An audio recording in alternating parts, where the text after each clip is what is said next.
Hi, what's up, guys? Midwest RC, and this is part 3 of the AX24 series. These are my initial thoughts after that first run, which is part 2. Link in the description below if you haven't seen that. You're probably here from part 2, if anything, but right off the bat, I gotta say, not cool. This thing is awful. It did garbage on my course. Even after, and I should have recorded this, I had it on a course, one of my first courses that I ever made for an SCX24, which was like ridiculously easy, like a stock anything could do it. And this thing was screwing up on a lot of it. When you have a rig that has such long travel flex and you're, at certain angle, that front just unloads and it flips. How do I feel about the four-wheel steering? How do I feel about the crab walk feature? I think it's personally going to take me getting used to, because I am used to driving one of these for four-wheel steer, rear steer as we call it. Four-wheel steering is when you turn the tires to the right and the back tires turn to the left. You turn the tires to the left and the back tires turn to the right. A rear steer car, which is why this is a four-wheel steering Capra. This is my baby. I love this thing. A rear steer Capra, because you can control the rear steering separate from the front axle. It's really nice. It just gives you more options and it allows you to use the rig in a more efficient way. So yeah, unless someone or me can figure out a way so I can control the rear axle on its own, I think it's just going to take some time for me to get used to this rig. First things first, I'm going to be doing to it is I'm going to see if the stock SCX24 shocks will fit on here. Just taking a quick look, I am going to say maybe. I don't know if they're going to be able to or not, to be honest. But even just looking at this thing alone right now, I can tell you that there are for sure some ways to modify the stock shocks so you don't have as much travel, so you don't have as much when you're going up a climb and the axle is torque twisting and you need this front right to be on whatever terrain you're trying to crawl up on. But instead of it being on it like that, because you don't have super long suspension travel, it's all the way up here because the axle is kind of torque twisting and driving up this way instead of being where you need it and then being able to pull the rig up, if that makes any sense.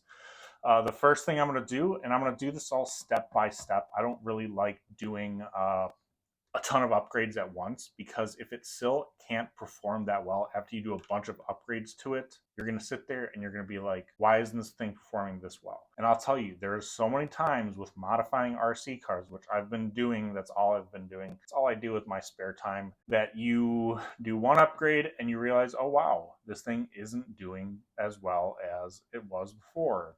Now, a lot of that can come down to your individual driving style. Mine is different than everybody else's. I'm going to build this thing how I know it will suit my driving style better, which we're going to start off with a little bit more weight down low using the Trio wheels with the lower profile Rock Lizards. So they are the Rock Lizard tires that came on the AX24, but being a lower profile, two things are going to happen.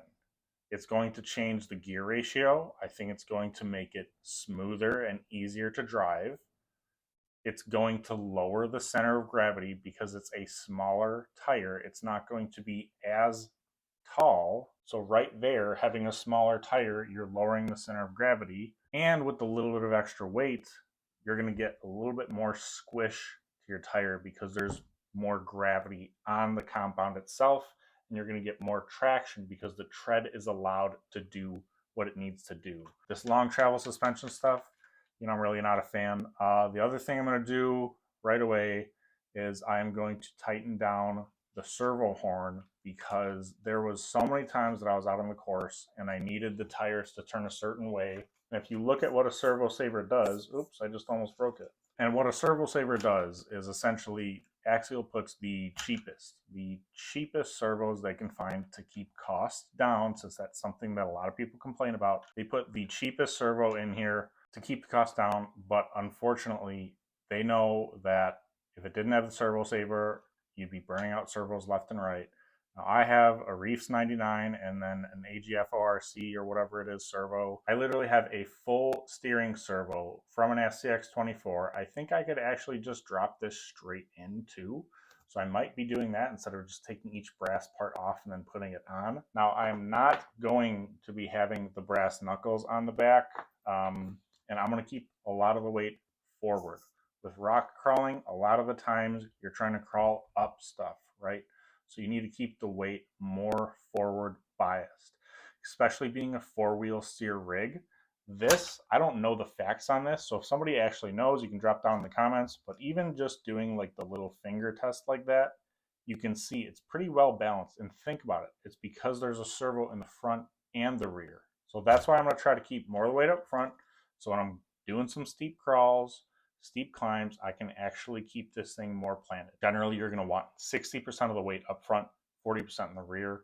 Have I ever measured it out? No. But do I keep more weight up front than I do in the rear? Yes. Do I make it heinous where all the weight's up front? No, I don't do that. And in my box of spare SCX24 parts, I actually have, I don't know what model this is. I think it's like a Tegu or a Lizard or something from an SCX24. I actually bought it as a backup just in case the stock one burnt out. So FearTech makes awesome products. I'm going to see if I can some way, somehow utilize this in the XC1 AX24 so that I can get even more slow crawling out of it. And I am going to be putting the bigger brushed motor in here as well, because once you put upgrades that make this thing heavier, that tiny little Dynamite 88 turn motor, not really going to like it too much.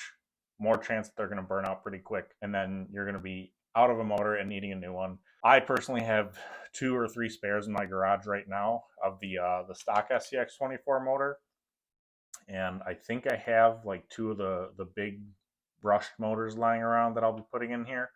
But whenever FearTech comes out with a brush setup for this, I love FearTech. They make amazing products. This has a FearTech setup. This has a FearTech setup, and they crawl slow. They have more than enough power. They have more than enough control. And the tunability options with the Bluetooth program on your phone, super nice to have. So there we have it, really. Honestly, my thoughts on this thing. I'm not really happy with it. And I think on the trails, it'll be cooler. I think looking at how it can do this crazy articulation is cool for people that are into that, or people that are, that's their driving style. This is not my driving style, guys. I like low center of gravity. I like the weight down low. I like it slow. I like it smooth. I like to be able to finesse over things. And with less articulation, hear me out, there's so many times where, let's say we're going up and then there's a hole. Do you want this to actually touch the bottom of that hole and then you're going to flip? Or do you want a limited amount of articulation to the point where this back tire is actually just going to float over the hole and then you're going to be able to go on your way? So I don't know if that made sense, but I'm going to be demonstrating this in the future because I am going the opposite route. With the AX24, we're going to be doing less travel. We're going to be doing less bounce. We're going to be doing less jello. We're going to be doing lower center of gravity. We're going to be keeping the weight down low. We're going to be putting better servos on here. So like, comment, subscribe, do all that YouTube stuff. Until part 4, guys, it's coming out soon. Midwestern RC out.